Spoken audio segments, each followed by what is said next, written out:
Radhe Radhe friends, অনেক দিন পর আমার বান্ধবীর রিসেপশন ভিডিও নিয়ে চলে আসলাম।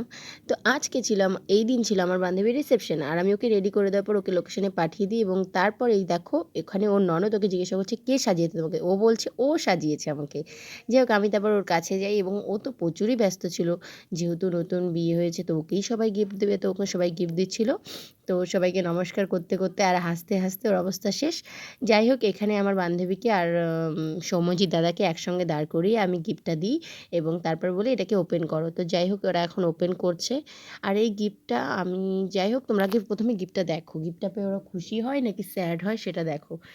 যাই হোক, ওদের রিভিউটা ওদের মুখ থেকে শুনতে পারবে। ও গিফটটা পেয়ে খুবই খুশি হয়েছিল এবং সবাই প্রত্যেকে খুশি হয়েছিল, ওদের মুখে শুনে না। যাই হোক, ওদের মুখে তো শুনে নিলে এখন হচ্ছে আমি রিলস ভিডিও বানাচ্ছি। আর ওর শাশুড়ি তো ভীষণই খুশি হয়েছিল। শাশুড়ি কেন, অলমোস্ট সবাই, প্রত্যেকেই বলছিল গিফটটা খুব পছন্দ হয়েছে সবার। তো তারপর এই ভিডিও আমি একটু ক্লিপ নিচ্ছিলাম, আর এটা নিতে নিতেই মেয়ের বাড়ি চলে আসে। আর মেয়ের বাড়ি থেকে দেখো কত তত্ত্ব এসেছিলো। সবাই তত্ত্ব নিয়ে একদম রেডি ছিল তত্ত্বগুলো দেওয়ার জন্য। তো তারপর এখানে তত্ত্বগুলো সাজিয়ে রাখা হয় ফটো বা ভিডিওর জন্য।